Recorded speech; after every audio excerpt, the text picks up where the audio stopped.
దారుణం అది. అంటే అన్ఎక్స్పెక్టెడ్, ఇంకా ఏం చేయలేము. వాళ్ళు చాలా మంచి జీవితంలో ఉన్నట్టు అనిపిస్తుంది నాకు. పర్సనల్గా ఏమనిపిస్తుంది అంటే వాళ్ళకి ఏడుపు వస్తుంది, ఏడుస్తున్నారు, ఒకరికి చెప్పుకుంటున్నారు, చెప్పుకొని బాధ పంచుకొని ఏడుస్తున్నారు, మొత్తం వాళ్ళకు ఉన్నదంతా బయటికి కక్కుతున్నారు. ఆ స్టేజ్ చాలా మంచి స్టేజ్ లైఫ్ లో. నిజమైన నరకం వచ్చినప్పుడు కంట్లో ఒక చుక్క రాదు, బయటికి చెప్పడానికి ఒక మాట రాదు, ఒకరిని పట్టుకొని గట్టిగా ఏడుస్తామంటే ఏడుపు రాదు. అసలు అది ఒక షాకింగ్ స్టేజ్. అంటే మనం కదలలేము, మాట్లాడలేము, మనం ఏం చేస్తున్నాం మనకే అర్థం కాదు, వీడు ఇందుకు ఇట్లా బిహేవ్ చేస్తున్నాడు అని చూసే వాళ్ళకి అర్థం కాదు. అది యాక్చువల్ బాధ. అంటే మనం ఆ స్టేజ్కి రాలేదంటే మనం అందరం సంతోషించాలి. ఎవరైనా ఏడుస్తున్నారు, రూమ్ లో కూర్చొని ఏడుస్తున్నారు, కానీ చెప్పుకొని ఏడుస్తున్నారు, అయ్యో నా కూతురు ఇంత బాధపడుతుంది, రోజు ఏడుస్తుంది అంటే నీ కూతురు ఇంకా మంచి స్టేజ్ లో ఉంది, నువ్వు సంతోషించు. తను ఏడుస్తుంది, నీకు చెప్పుకుంటుంది బాధ, అరుస్తుంది, కోపం తెచ్చుకుంటుంది, ఫస్ట్రేట్ అవుతుంది, ఇరిటేట్ అవుతుంది, అంటే వాళ్ళ లైఫ్ బాగున్నట్టు నా దృష్టిలో. ఆ స్టేజ్ దాటి ఇంకో స్టేజ్ ఉంటది, అది అసలు అది ఎవరికి రారాదు, పగోళ్ళకు కూడా రారాదు అనిపిస్తుంది. అప్పుడు నీకు ఒక రిలేషన్షిప్ లో ఉండాలంటే ఉండు, తనని కూడా కావాలంటే మోటివేట్ చేయి. రే నువ్వు డాక్టర్గా నేను ఇంజనీర్ అవుతా, లేకపోతే నువ్వు ఇది సాధించు నేను సాధిస్తాను, నువ్వు ఇంత సంపాదించు నేను ఇంత సంపాదిస్తాను, మనకు 21, 22 వస్తాను, మనం ఇల్లు కట్టుకుందామని అట్లాంటి రిలేషన్లు ఉండు. కానీ రోజు నాతో నైట్ ఫోన్ లో మాట్లాడవు, నాకు గిఫ్ట్లు ఇయ్యవు అని సంపేసే గర్ల్ ఫ్రెండ్ నీకు అవసరం లేదు, వీడు ఏం చేస్తాడో అర్థం కాని బాయ్ ఫ్రెండ్ నీకు అవసరం లేదు. So girl friend boy friend relations ఒకరికొకరు హెల్ప్ చేయాలి, అట్లా ముందుకు పోవనేది.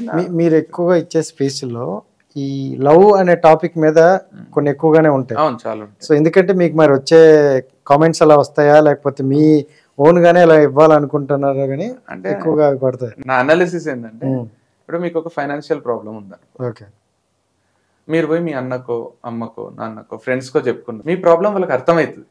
ఎందుకంటే డబ్బు ప్రాబ్లం అనేది ఎంత ఇబ్బంది పెడుతుంది మనిషిని, ఎంత కుంగిపోయేటట్టు చేస్తుంది అనేది వాళ్ళకి అర్థమవుతుంది. మీ నాన్న ఒక సలహా ఇస్తాడు, మీ ఫ్రెండ్ ఒక ఓదార్పిస్తాడు, భార్యకు పిల్ల ఎవరికి చెప్పుకున్నా అది ఈజీగా అర్థమయ్యే టాపిక్. డబ్బు ఇంకా ఏదైనా తీసుకోండి, ఎట్లాంటి ఆరోగ్యం బాగాలేదు అర్థమవుతుంది, కడుపున వస్తుంది నాకు అర్థమవుతుంది, నాకు జ్వరం వచ్చింది అర్థమవుతుంది, జ్వరం వస్తే ఎట్లయితే. లవ్ అనే ఒకటే ఒక్క విషయము మీకు మీ లవర్ కి తప్ప, మీకు మీ పార్ట్నర్ కి తప్ప ఆ పెయిన్ మూడో వ్యక్తికి అర్థం కాదు. ఎంత వాడు అర్థమైనట్టు నటించినా వానికి 1% కూడా అర్థం కాదు. మీకు ఒక అమ్మాయి వదిలేసి వెళ్ళిపోయింది, ఇప్పుడు వాళ్ళ వ్యక్తికి ఒక అమ్మాయి వదిలేసి వెళ్ళిపోయింది, మోసం చేసి వెళ్ళిపోయింది. వాడు ఫ్రెండ్కి చెప్పుకుంటే ఏమంటదంటే, రారా దా మందు కొడదాం పా, 2 పెగ్గులు వేస్తే తగ్గిపోతుంది అని తీసుకోపోతాం. అది వదిలేస్తుందని నాకు ముందే తెలుసురా, అని ఫస్ట్ టైం చూసినప్పుడే మోసం చేస్తాను ఉంది, నీ చెప్తూ నువ్వు కొట్టుకోవాలి, దాన్ని నమ్ముకున్నావా అంటాడు. వదిలేసి వెళ్ళిపోయింది కాబట్టి అది ఇదనే మాట్లాడతాడు, తను పేరు కూడా వాడాడు. వీనికి అది ఇదని మాట్లాడుతుంటే కూడా వీనికి బాధనే అవుతుంటది. అంటే వీని లోపల ఏమైతే జరుగుతుందో అది ఫ్రెండ్కి అర్థం కాదు, అమ్మా నాన్నలకు చెప్పుకోలేడు, ఎవరితో పంచుకోవాలి అర్థం కాదు, లోపలనే కుమిలిపోయి డిప్రెషన్ లకు పోయి లాస్ట్ సూసైడ్ వరకు పోవచ్చు, అగ్రెషన్ లకు పోయి ఆ పిల్లని ఏమన్నా చేయొచ్చు. ఒకవేళ ఆడపిల్ల అయితే మగ పిల్లడు మోసం చేస్తే తను కూడా ముందున్న మనిషిలాగా ఉండదు. ఎవరు ఇంకా ఆడపిల్లకైతే ఇంకా గౌరవం, మగపిల్లలైనా ఫ్రెండ్స్ తో చెప్పుకుంటారు, మందు కొడతారు, అది చేస్తారు. ఆడపిల్లలు అయితే వాళ్ళ అమ్మా నాన్నకు చెప్పినకో, అమ్మ వాడు మోసం చేసి నేను లవ్ చేసినట్టే చెప్పుతో కొట్టాలి, నిన్ను ఓ ఇంట్లో పడి ఉండు అని అమ్మా నాన్నలే ఫస్ట్ తిడతారు. ఆడిని నమ్మినవా, ఇంకొకరికి చెప్పకు మన పరువు పోతుంది అంటారు. అట్లాంటప్పుడు ఆ ప్రాబ్లం అడ్రస్ చేయాలి కదా.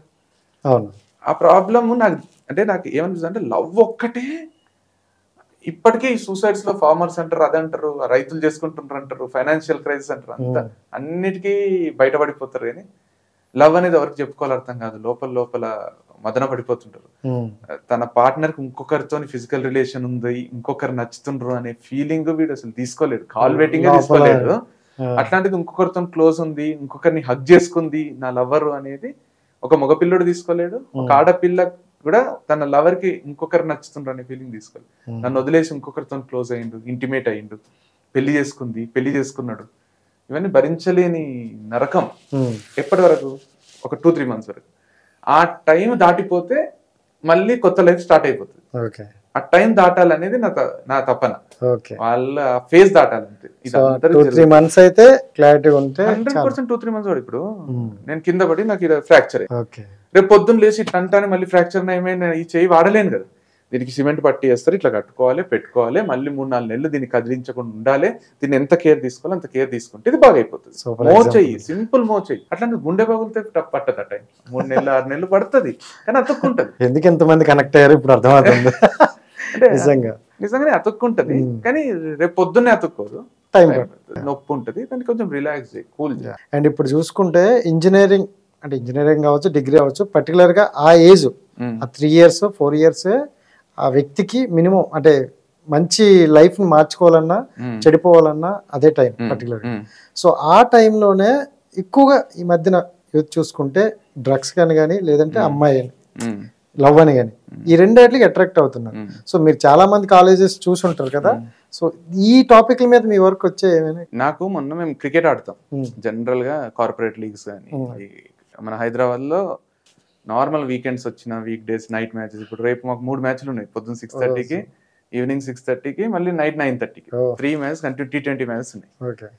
మా టీంలో అంతా యంగ్ స్టూడెంట్స్ వాళ్ళు వీళ్ళు ఎక్కువ ఉంటారు. నిఖిల్ అని ఇంజనీరింగ్ 3rd year స్టూడెంట్ నాతో పాటే కార్లో వస్తున్నాడు, 1 hour జర్నీ. సో అతను చెప్తున్నాడు, మా టీం మెంబర్ ఫాస్ట్ బౌలర్, చాలా మైండ్ బ్లోయింగ్ బౌలింగ్ చేస్తాడు, బ్యాటింగ్ కూడా అటాకింగ్ చేస్తాడు.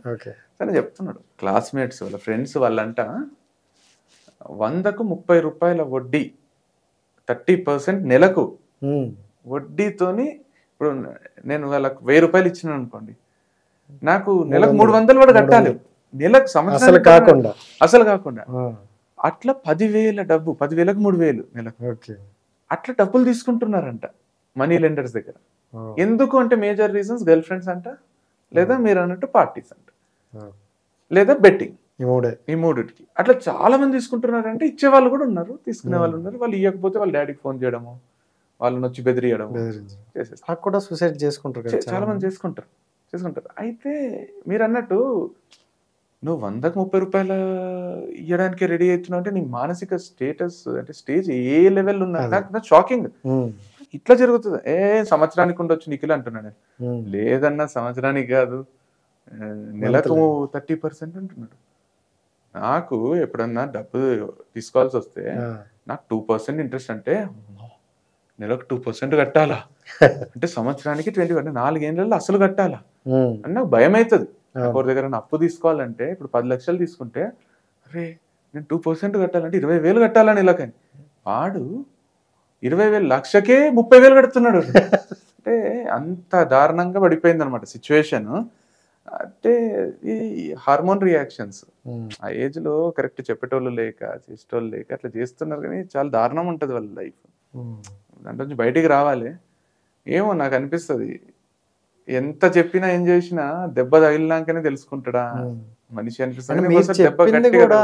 మీరు ఈరోజు చెప్పారనుకో, ఈ రోజు గట్టిగా ఏదో సాధించాలనుకుంటే రేపు ఉంటది, ఎల్లుండి ఉంటది, 1 week తర్వాత మళ్ళీ నార్మల్ అయిపోతుంది. కాకపోతే ఇప్పుడు నేనున్నా, నాకు వేణుగోపాల్చారి అని ఒక సార్ ఉండే ఇంటర్లో. ఆయన ఒక మాట చెప్పిండు ఇంటర్ 2nd year లో. ఏ మాట చెప్పిండు అని పక్కన పెడితే ఆయన ఒకటి చెప్పిండు, డాక్టర్ అనేదే లైఫ్ కాదు.